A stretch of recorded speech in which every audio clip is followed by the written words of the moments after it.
Welcome to Real Deep Stuff. We've saved your seat at the table for this conversation. We're so glad you're here. I'm so excited to introduce you guys today to a very dear friend of mine, Renee Ratcliffe. She has agreed to come on to talk about her struggle through an eating disorder, specifically anorexia. Well, she's going to talk about that and what she's doing now. And I'm so excited. What a full circle of hope and redemption and healing. Let's get started. Well, good morning, Renee. We are so happy that you're here with us. I've been looking forward to this for weeks. Yes, me too, Kristi. Thank you.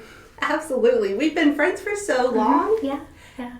COVID did that weird everyone had to run to their houses thing, and I feel like I haven't seen some people in so long. It's really good to see you in person. Yeah.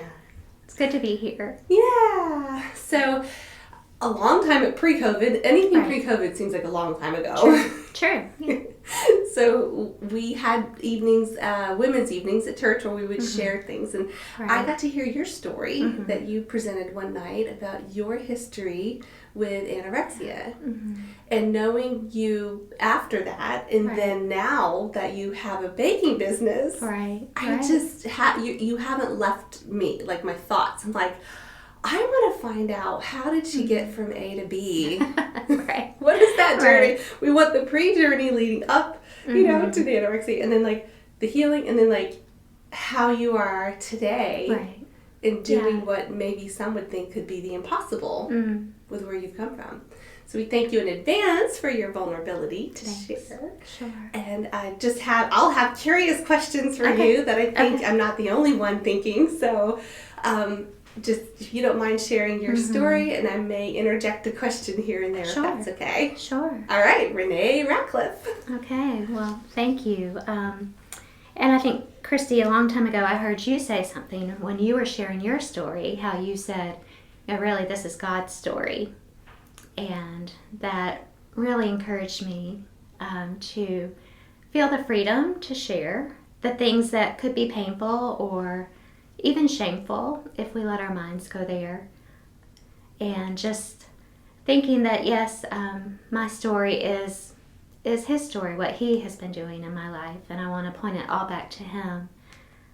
And, talking about my past with an eating disorder, specifically anorexia, it's not easy. It's been 25 years since my recovery, but, it still brings up things that are difficult and painful, but if it could help perhaps one person, then that's worth it. And thank you for creating a safe place that's comfortable to share, and that we have that kind of friendship that invites me to be open about these things. And thank you for creating this whole platform in which you invite people to share their stories in an effort to comfort or encourage or speak to someone else who's going through something that seems very painful, but to know that we're not alone is enormously helpful. So thank you for using this as ministry to other people. Well, it's awkward and a bit audacious to ask people to say, hey, will you come just open that box in your heart that's painful, but I truly believe that the healing and growth that we get from our pain is not meant for just ourselves. So I think that, we are built for community. So I just can't thank you enough, because it's pretty, bold to say, would you please come and share? And so, but you have such a sweet, giving, generous heart, and you give so much of all the other parts of yourself to so many people all the time. So this is a tender part, and I recognize that. And so I will, hopefully I will not overstep. Right. Thank you. Yeah. I trust that. So, my story with anorexia is a little different in that, well, actually it may not be that different, but in my perception it was different, because I was 25 years old when I was diagnosed with anorexia. And at the time that felt especially shameful to me, because I perceived it as something that only happened to teenagers. And I thought, well, I'm well past that. Why is this happening to me? Why is this my struggle?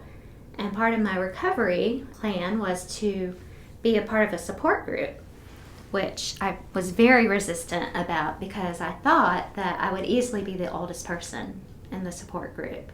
And then actually when I got there, I realized that, to my surprise, I was one of the youngest people. Really? In my support group at 25 years old.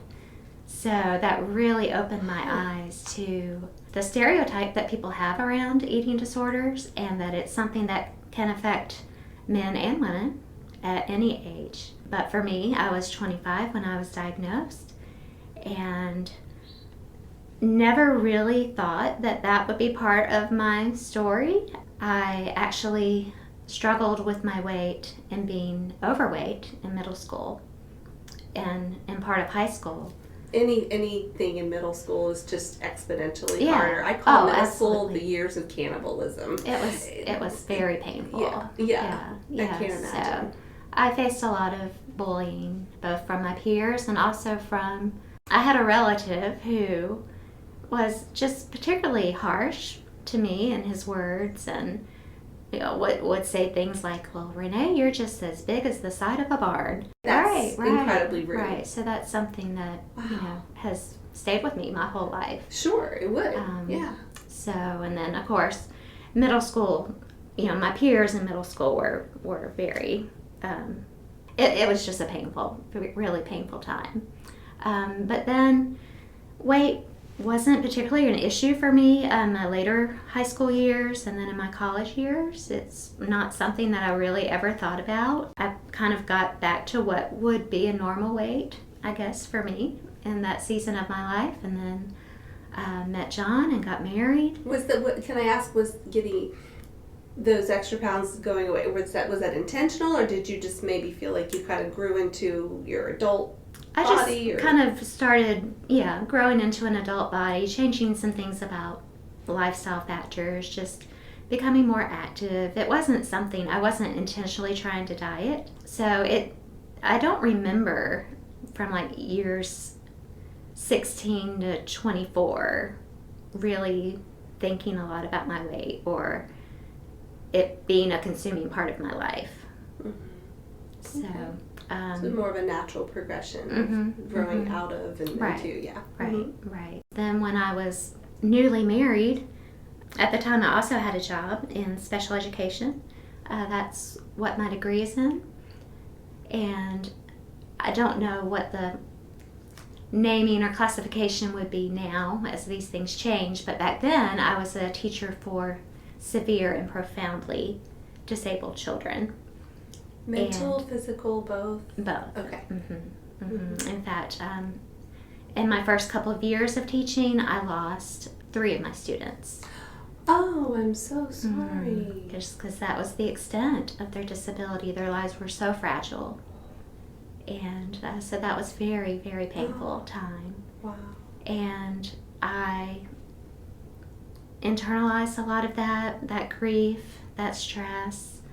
It was a very difficult job, and I knew that I had some perfectionism in me, and I wanted so badly to do something for these children, to make a difference in their lives, to help them overcome some of these enormous disabilities that they were facing, and the progress with them was very slow. Sometimes it felt almost invisible. And I just felt like I wasn't doing very much or wasn't being very successful. And I was newly married and trying to figure that out as well. And just trying to learn what it means to have a husband and be a wife. And that combined with a very stressful job, it was really starting to take its toll on me. And one day I noticed at the gym, we've never had scales at home. But I would weigh myself at the gym. Oh, that's probably really, good advice to not have a scale at home, because it can honestly make or break my mood for the entire day. Oh, and I know that's wrong. And yes. And every time I go to get on, I go, okay, you're not allowed to let this ruin your day. And that it still does. Right. Yeah. Right. Yeah. So we've never had scales at home, but I was probably working out maybe 3 to 5 times a week at the gym after school, And I weighed myself one day and I thought, well, I've put on about 10 pounds since my wedding weight. And that's really not that much, but in my mind it felt like a lot. And that's pretty normal. Mm-hmm. So once you get married, it's that kind of going into that comfort. Right, you've got a new home, and I think that's pretty common. Right. Yeah. Right. But in my mind it felt like a lot. Mm-hmm. So I thought, okay, well, I need to start doing something about this, I think. So started cutting back on my eating, started exercising more. And exercise was a big part of my stress relief. I would go directly from school to the gym and work out. And my workouts would, go from what would seem kind of typical to becoming more and more extreme. Yeah, because I'm thinking exercise in moderation for stress relief is awesome. Right, that's right. But not 2 hours at a time. But not extreme. When I'm already tired. Sure. Just working myself into exhaustion. Did you realize it was ramping up, or did it just kind of happen? It just kind of happened. Okay. So that was happening while at the same time I thought, okay, well, I'm going to cut back on what I'm eating too and just be more watchful and careful about that. So, of course, I started to lose weight, and it started to feel good at first. Sure. And I started to feel, oh, well, I'm actually doing something right, because I felt like I wasn't doing anything else right at that point in my life. That's hard as a new wife to feel. And it wasn't at all anything that John was doing or saying. He's an amazing husband. He was, and from the beginning, he is now. It wasn't at all him. It was just how I was perceiving myself. Well, there's this invisible bar in our society, this unattainable, and the bar moves for different people. It's just to try to feel like, I think women struggle. I know men do too, but I think women struggle especially hard with that whole am I enough and am I doing enough? Right. There was a Nike ad. It was in a magazine, black and white, and I cut it out and I framed it. And it's a woman running, and it says, "You are a wife, you are a mother, you're the inspiration for all womanhood." So just to go toward, it doesn't have to be anybody telling you are or are not doing something right. Our voice is strong enough to make us question. Yeah. And it was a theme throughout my life. Whether I was struggling with my weight or not, I still had this undercurrent within myself of, am I enough? Am I doing good enough? I was really driven to be a straight A student through high school, through college. Really wanted to please people, wanted to please my parents. I just never felt like I was doing enough, I was worthy enough, I was good enough. So I was constantly striving to prove myself to my own self, not to anyone else. I might have framed it that way, but really I was trying to prove myself, my own worth to me. This often happens with the case of people who struggle with eating disorders, specifically anorexia. They have, not always, but it's common to have a struggle with perfectionism, to have a sense of wanting to control things. And what might start out as, I'm going to try to take off a few pounds, starts to spiral into an insatiable need to control. And I couldn't control what was going on in my classroom. I couldn't control the progress of my students, but I could control what I was putting in my mouth. And I was finding success in that. And if that was the one place in my life where I could be successful, then I was determined that I was going to be really good at it. Did you find your body kind of resisting or going along with that? I think my body just went right along with that. Because when you start starving your brain, then you just can't make reasonable choices. You can't see things for what they really are. I knew I was losing weight, but it felt successful. It felt good to me. It felt like a performance measure that I was finally achieving. A win. Yeah. And so, I don't even really remember being hungry. I just remember feeling so satisfied with something that was going right in my life, that it was worth it if I felt hungry. And if I felt hungry, then that was a indication that, okay, I'm doing this well. Okay. Which doesn't make any sense to say, but when you're starving your brain, you start to go down this path, you just can't think that through clearly, and you can't see the truth for what it is anymore. I think probably psychologically and like physically, the mind is not functioning. Right. You know, whether it be dehydration or right, absolutely, calorie starving or whatever. It's like nothing's working. Right. Right. Right. Yeah. Right. And you just continue to listen to the lies. Looking in the mirror, it was very true that I might never see myself the way that other people saw me, truthfully, because I saw someone who still had some work to do.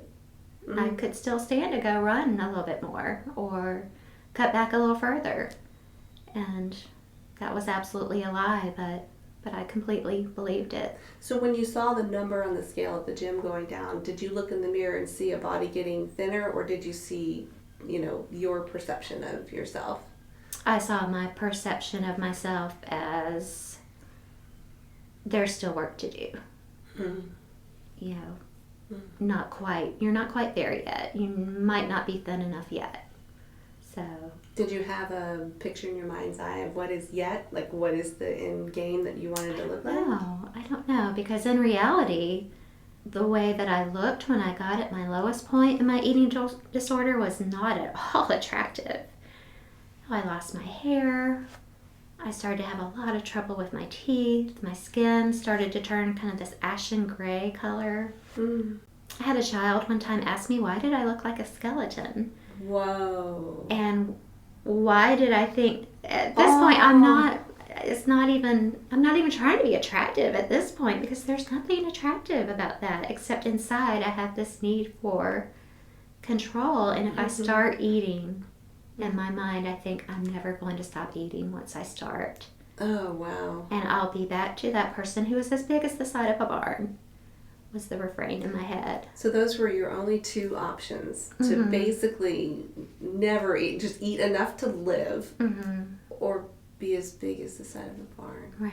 So for you, it wasn't like a certain dress size or pant size you were trying to get to or whatever. No. Wow. Okay. All right. And children are brutally honest. Yeah. They don't mean to be mean. No, They're just transparently honest. She was just trying to understand what was happening. Yeah. So. Yeah. They don't mean anything. That's why their words, I think, can carry more weight than adults, because they're just honest. Right. She said what everyone else was thinking. Oh, I'm so sorry. So where did you go from there? Was that a wake-up call, or what happened that triggered that you were like, okay, maybe I need help? Right. So that certainly made me wonder, is she right?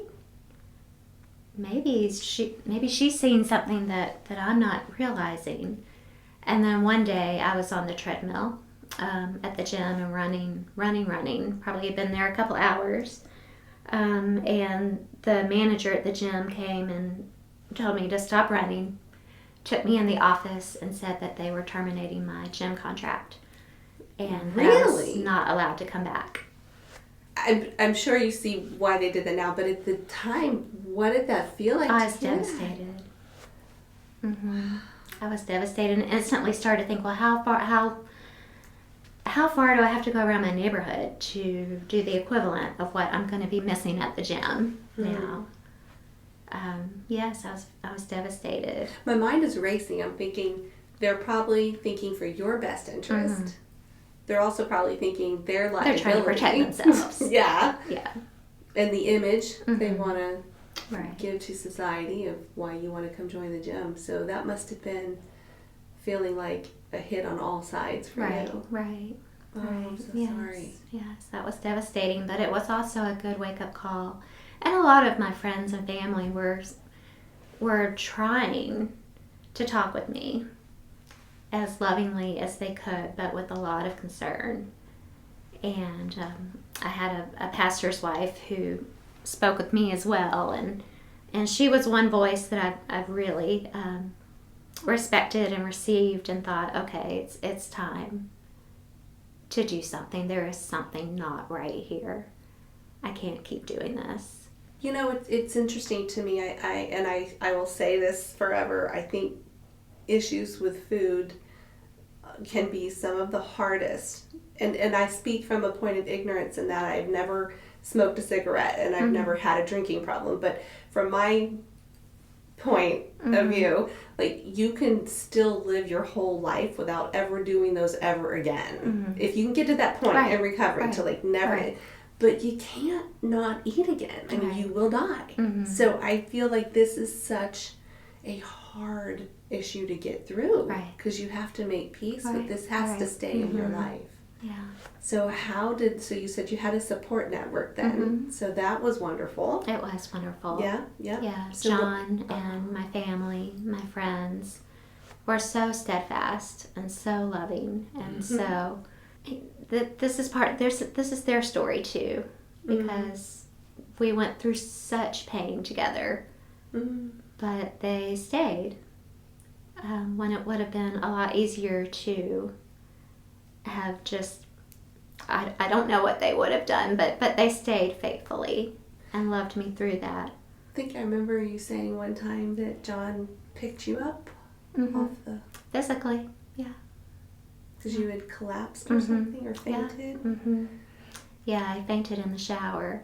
And I crawled out. I couldn't stand, and he just had to physically pick me up and get me back on my feet. And then that was one time where we went to the hospital.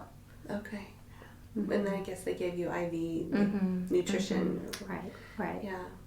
Right. Did you fight that part of you, or did you kind of realize that? I think at that point I was just so exhausted that I had no fight in me.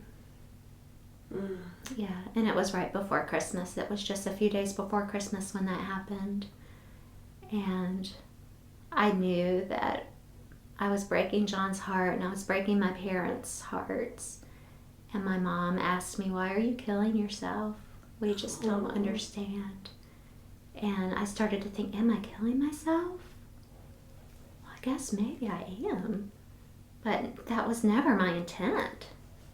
Never, ever. But I began to see it for what it was.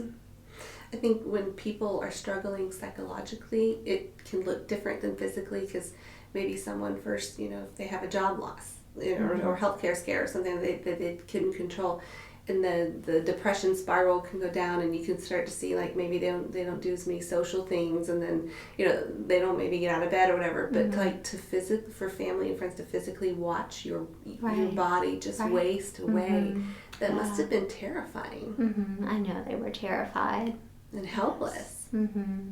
Yeah.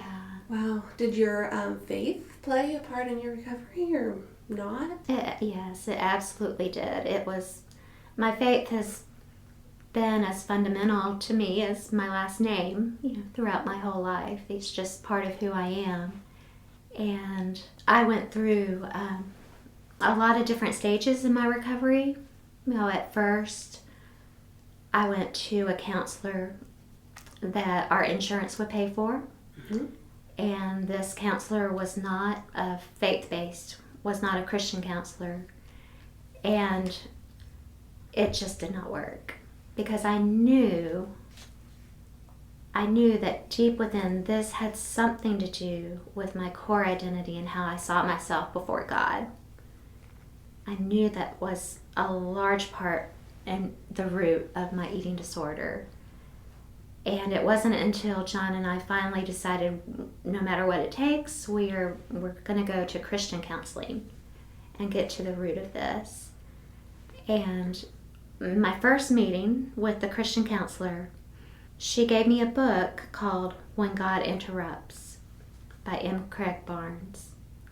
And I was very confused because I thought, well, aren't you going to give me a book about eating or nutrition or meal plans? All that. Right. Isn't that the kind of book you want me to read? But this was actually a book about what it means to let Jesus come into your life and interrupt everything and get to the place where we realize that all we have is Him, and that if we are grasping at control, you could say if I was trying to order my life to this level, it's no wonder that I fell into disorder, because only He is the one who is able to take my life and then all of its broken pieces and bring it back into a place of wholeness. He is the one who has perfect control, and I needed to step off of that throne and put Him back on it and trust Him and get back to a place where I realized that in my life I had been working so hard to be so good at everything, that I had been working really hard to be good at my faith. I wanted to be working at being a good Christian. And in essence, that meant that I had a completely faulty understanding of grace.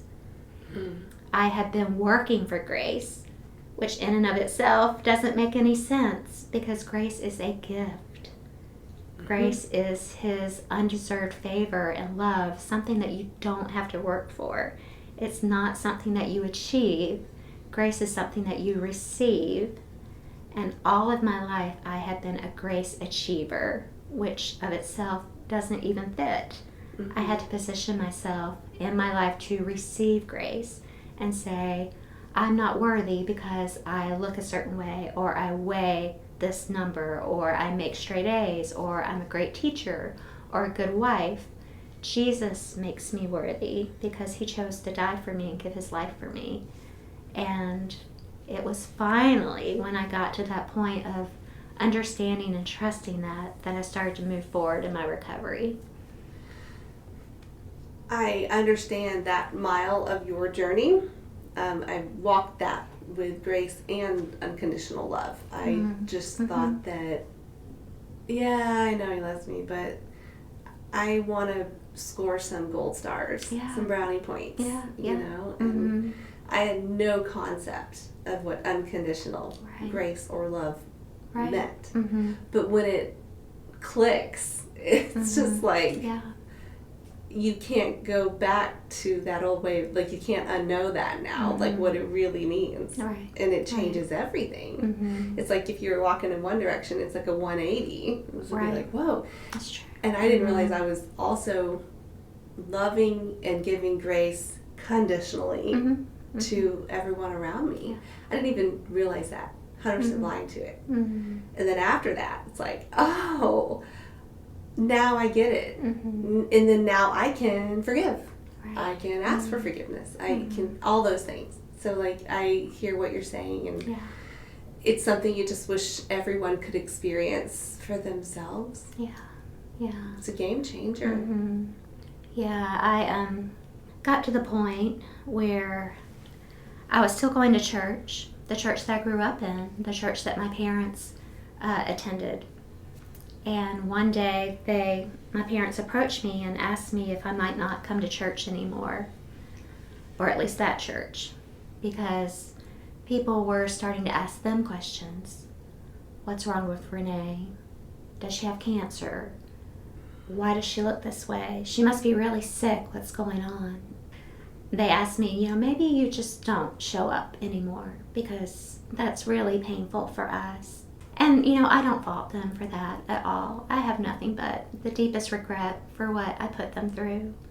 And I know that they were just in such pain. So I don't fault them at all for saying that. I mean, nobody knew what to do. I mean, really. And now that I have a 20-something daughter, I can't imagine, what they went through. So I don't fault them for that, but it was just another punch in the gut, to be asked to not come to church because I was embarrassing. It makes me angry in that righteous anger kind of way. But, oh my gosh. But again, I'm not angry with them because I can only imagine. I can see the pain on their faces when they're saying that. So. But I did. I continued to go to church. John and I continued to go to church. We would sit towards the back, and I, don't ever really remember talking to a lot of people during that time, but I knew that I needed to be in church somehow. And I remember one sermon, our pastor had all of the lights brought down in the sanctuary so that it was dark, completely dark in the sanctuary, but he had a candle up on the podium or the pulpit. And even from way back where I was, I could see the flame. And his point was related to a verse in Isaiah 42 that says, "A bruised reed he will not break, and a dimly burning wick he will not extinguish." And he said, I don't know, but I know that there's someone here who needs to know that you might be on the brink of just being snuffed out. You know, you might just be barely holding on, but a bruised reed he will not break, and a dimly burning wick he will not extinguish. And that gave me so much hope, because I saw myself in that little flickering flame, that he was going to do what it took to fulfill his purposes in me, not in my strength and getting better, and not in my doing great in my recovery, but because he was going to provide everything I needed each step of the way to get better and to be well again. Wow, what a word of hope. Yeah. You must have felt like you were the only one in the room I in every kind of did. good way. I absolutely did. I knew that was a word for me. Yes. Yes. Wow. So what was recovery for you? Like, did you go in hospital? Did you do it at home? My recovery was all outpatient, which now I look back now and think that that's miraculous, because I was down to just 70-something pounds. Oh my gosh. Very. Wow. Yeah, very critical. And how tall are you? I'm 5'4". So I was, at a very critical point, Yes. but I had a nutritionist, a doctor, and my Christian counselor that I saw weekly, and checked in with them whenever I had to, whenever I needed to. So yes, all of my recovery was outpatient. Did they give you a sponsor or no? A mentor, a sponsor? Mm-mm. No. Okay. No. I didn't know, like some with AA or whatever. I know they buddy you up. Well, but part of my recovery was to go to the support group, like I said. Yeah. So I didn't have anyone individually who mentored me, but I had to be part of the support group. That was part of, I signed a contract. Okay. They asked me to sign a contract that I would comply with all of the conditions of my recovery, or I would have to go into the hospital. Oh, wow. All right. So part of the contract was that I would attend a weekly support group, which I hated, but I did it, and I had to. Maybe, tell me if I'm wrong, maybe partly because you don't really want to share all your personal things with strangers, and maybe you don't feel like you have the emotional capacity to hear all of their problems. Right. Either of those? Right. Close? Right. Yeah. I think a lot of people don't go to support groups because of one or both of those reasons. Right. Yeah. But in the same way, like I told you earlier, to be there took a little bit of that shame off, because I started to see, oh, okay, well, I'm 25, 26 at this point, perhaps. And there are other women in here who are my age, perhaps older. So I felt less alone. Yeah. So there was value in that. Yeah. Yeah. When people try to do whatever suffering or challenge they're facing, when they try to do it alone, I mean, that is where the danger zone is, because we can think dark things. The enemy can play dark tricks. Right. And I do believe there's safety in numbers. Right. So I went on eventually to have my own support group that I led at my house. Oh, wonderful. Which was healing, and that was a great part of my recovery. Yeah. But initially, yes, I was resistant to it. Yeah. Wow. And then you flipped to the whole other side where you were doing one in your home as a leader. Right. That's fantastic. What would you say, like, how would you describe how it feels to be basically on a daily mindset when you were suffering with anorexia, to a daily mindset of now meaning like your self-worth and your purpose and that kind of thing? Like, what's the contrast compare?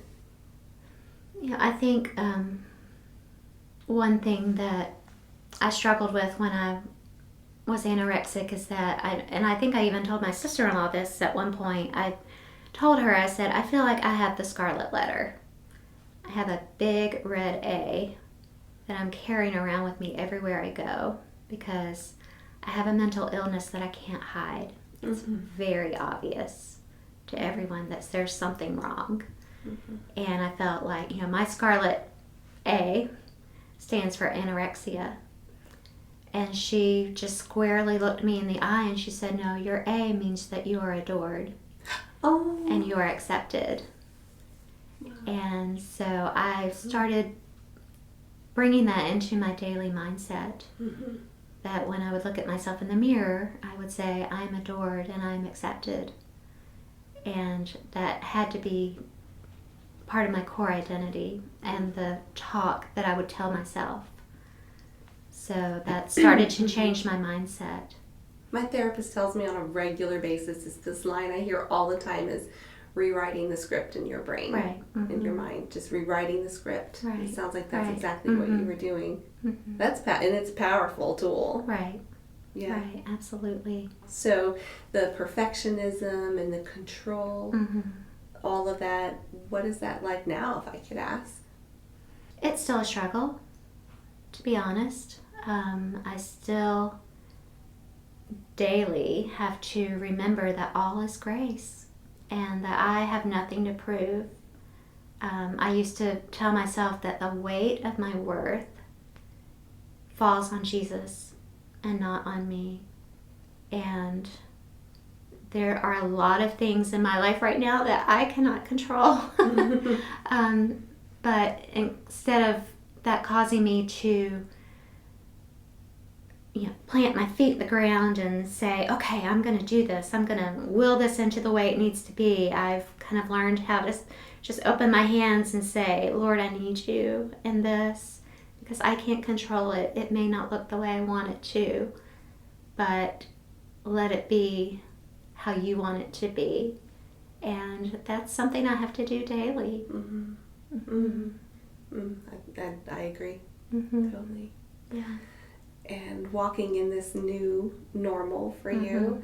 I remember I hadn't even met you or didn't know you well when you got your master's. But I remember you wearing your graduate garb to church, and I remember watching you come out and I was like, wow, she looks cool. Looks so official. And I thought, good for her, So tell us about that then. You went on to for higher education. Right, because Christian counseling had been so transformative in my life. I felt like that was what God was calling me to do. And initially when I started my degree, I wanted to work with other women who were struggling with eating disorders, and but it took me 11 years to get my master's degree, because when I started going to Gordon Conwell, John and I had been married, I believe, about 8 years or so, and the doctor had told us, because of the damage that I had done to my body, that we would likely not be having children. And I thought, okay, well then I guess I'm all about career and ministry and seeing, what that's going to look like outside of the home. And I think I was about 3 or 4 classes in when we discovered that Caroline was on the way. Oh, yay. And, I love that. Yes, just a miracle she is. Yeah. God's plan is unstoppable. Right? Yeah. Right. Yeah. Yeah. So we absolutely rejoiced in that. But also, it also took me 11 years to get my master's degree, which was totally fine. But then, by that point, once I graduated with my master's degree, I knew that God was doing something new in my heart, and that something had shifted within my desires. And I didn't know what He was going to do with my counseling degree, but I knew it was going to look different than I'd first planned. And so here we are. Right. So now you have started a baking nonprofit business, and would love to hear how that came to be and how your degree maybe plays a part of that, your previous degree of special education, all of that. So tell us about Cakeable Charlotte. Yeah. So Cakeable Charlotte is a nonprofit that uses the context of a bakery in order to teach job skills to individuals who have intellectual and developmental disabilities. And we are expanding Cakeable to also include a cafe, so that we have a wider range of opportunities to include people and to teach them skills that they need to know to be successful in other job settings throughout the community. So our purpose is not only to employ people who have special needs, but to train them so that they can go out and be an employee perhaps at another coffee shop or another bakery in town, because we believe we'll have the most impact by training and then providing businesses throughout the community with these awesome employees who want to work, are highly motivated, and just perhaps need a little extra in the way of skill building and support, but can absolutely be an asset to any business around town. So that's what we're about. Kristi, I don't know if you really understand that you are a part of Cakeable's story. How? I mean, I love your posts. I love to love them, and I pray for you guys. So in 2013, I had an opportunity to go on a mission trip to the Dominican Republic called Wheels for the World. And that's where Johnny and Friends Ministries goes and refurbishes old and used wheelchairs and makes them into custom wheelchairs for people in countries where they may not have such services. So we went down there to the Dominican Republic with a team of mechanics and physical therapists to outfit people who had no assistance with mobility, outfit them with wheelchairs. That's beautiful. And equipment. And it was an amazing opportunity. But I knew that I needed to raise support to do that. And the previous December, you had asked me to make some cake balls for your bake sale for Samaritan's Purse. The bake sale. Yes, so I did. That was my first ever trying to bake cake balls or cake truffles or cake pops or anything like that. Yeah. So I contributed those to your bake sale, Puddle's bake sale. I remember asking you and you were like, and I was like, I know you can do this. I know you can bake. But yeah, I did. And then I had this opportunity to go on the mission trip, and I realized, okay, Valentine's Day is coming up. Perhaps some people might want some cake pops, or they might want some cake truffles. So I did that as a fundraiser for the Dominican Republic trip, and that completely funded my way on that trip. That's awesome. Not only that trip, but also 7 trips to Albania. Wow. Completely funded through baking. And you planted the idea, Kristi. Oh, stop. You're a baby cry. I had no idea. Yeah. Wow. And chills all over. Right. So I got to go on these trips to Albania, which was incredible, just transformative for myself, along with John and Caroline, because they got to go too. And on one of these mission trips, they knew that I had a background in special education and a background in counseling.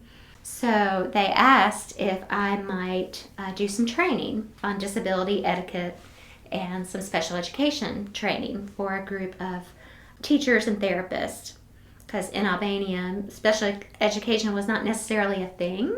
They were just learning how to accommodate, how to serve children who have differences in learning and who have special needs. So they asked me if I would go speak. So I went to a place called the Jonathan Center to speak and to do that. And as I started speaking with them, I started to realize, I think actually they are farther along than they realize, because I told them about Joy Prom at Carmel Baptist, and they were like, "Oh yeah, we have that too." And then that's cool. Yes, they did. They had Night to Shine in Albania, and it was just this amazing thing for them. So they were like, "Oh yes, we have that." And they also at the Jonathan Center had a cafe, which was in part staffed by people who have Down syndrome. So I'm in this weird place as an American in this country trying to tell them about disability etiquette and services and such, when in fact they are already offering these things. So I just stood there and said, "You're already doing this. Just keep it up. You're doing an awesome job here." And I came back to the States and started thinking about that, and started thinking that would be amazing to have a bakery or a cafe where we employed people who have Down syndrome or other developmental disabilities. Yes. And that's how Cakeable was born. Wow. And the name. It's meant to sound like capable. Love that. So that's what we want people to see in our employees. Yeah, yeah. So, I love that so much. And your staff, your employees look like they have a blast. They're amazing. Yes. Yes, they are. And you're in farmers markets. We are. So our employees, they sell their baked goods at farmers markets and at special events around town because they also need to learn the customer service skills. And that's a wonderful setting for them to interact with customers and learn those skills. And they take a lot of pride in putting their products out on a table and having customers come up and desire what they've created. Yes. That really speaks a lot to them and increases their confidence, and it's just a joy to see. It is a win-win for everybody. Right. Especially for the customers, loving their goodies. And now you're going to have a brick-and-mortar storefront. We are. Cafe. We are. Right in Uptown, which is like really hard to get into. It's just been an amazing gift. Yeah. All along the way with Cakeable, God has just opened up opportunities that we would not have asked or imagined. Yeah. But that's who He is, and that's what He does. So you got your funding. We did. We received a substantial grant from Mecklenburg County, beyond what we expected. So. And just such a time to rejoice and get excited about everything that's to come. And if I could just divert real quick, do you find the food aspect of this, especially some indulgences like the sweets and things? Do you ever find a struggle back with your former pre-recovery with anorexia? I do find it a little ironic, but not necessarily surprising, because when I was struggling with anorexia, I just would go to the library and check out stacks and stacks of cookbooks and read those cookbooks, especially the baking books, because that's just what I was so interested in, because I didn't understand it then, but I understand it now, that was my way of taking in food without taking in food. So, vicariously. Wow. Right. Okay. Right. So that's hugely insightful for you to know that. Right. Well, I see it now. Didn't know it then, but yeah. So I was taking in food. So yes, I had like I said, stacks and stacks of cookbooks, and just would read all volumes about baking and such. Yes. So now to be on this side of it, it's not necessarily surprising to me. Yeah. And isn't it so cool that God goes back? He can take those weak points and make them our strength. Yeah. And I see it's exactly what He's done for you. Yeah. And I think that's beautiful. And as we wrap up our time today, because speaking of Cakeable, I know that you have lots of things on your agenda today, so I want to honor that. But well, first of all, we'll put all the contacts for Cakeable in the show notes. Thank you. But where, just in case someone doesn't see the text, where can they reach out to you guys if they're interested in learning about who you are, what you do, if they want support, any of that? Thank you. Our current website is CakeableCharlotte.com, and we're also on Instagram and Facebook. And we love to share what our amazing team is doing on our social media pages, and anyone could reach out to me at Renee at CakeableCharlotte.com. Okay, great. I was hoping that there'd be a contact for you in case there's other people that are wondering maybe they might be struggling with anorexia, they don't know, or just whatever. That's thank you for being available for that. Sure. What would you tell parents who worry their child? I know you were 25. I know this is an issue that can start in single digits now for girls and boys. Lots of girls. What would you tell them, for whether it be parents or siblings or spouses that might be worried about someone they love? Right. I know. My heart goes out to people now. I still receive emails. Do you? And just inquiries from people who have a loved one who they're suspicious might have an eating disorder, and I tell them that, especially I tell parents that, the dynamics for me were very different being 25 years old, and also not at that point in my life having to deal with social media. I know it must be so much harder now than it was for me back then. But, I would tell them to get someone else involved. A Christian counselor, a nutritionist, a doctor. Make sure these people are on your team, because one thing that really started to drive a wedge in our marriage was when John felt like he needed to put himself in the place of being the food police. Oh, yeah. And I just became very resistant to that, and it only made me want to just dig in and be more stubborn. Sure. So that was personal with the love of your life. That's not good. He wisely knew that he had to get somebody else involved in that, to do that for us and to hold me accountable in those ways. So I would say definitely get someone else involved who does that accountability, who takes that place in your loved one's life, so that you don't have to do that, because making any kind of comments about, oh, you ate well today, only made me think, I crossed the line, or you know, the other way, you being critical, you didn't eat enough today, just okay, that's great, okay, go away. So. That's a real thing. I had a friend one time that actually lost her friendship over, we said we'd be accountability partners to lose 10 pounds, 15 pounds, whatever. And when her plan wasn't working well, she started avoiding me, and actually told me later, she was like, I just, every time I see you, I think of the weight stuff, and I don't want to have to tell you. And I lost her friendship over that. So it's a real thing. Very smart. Couple last questions. What are the most helpful and least helpful things someone can say to someone struggling with anorexia? This is the elephants in the room here. Right. That's difficult, because you're right, the elephant is in the room. But as much as possible, try to avoid any comments on externals. Because like I said, anything that someone would frame to me in what seemed like a compliment, I would take it and think the exact opposite. If someone would say, oh, you look good, in my mind, I would think, oh, I've obviously gained weight. Oh, wow. I've obviously put on pounds. They can see it. Now I'm freaking out. Wow. So any kind of comments about externals, just off the table. I would twist that. The enemy would twist that in my brain.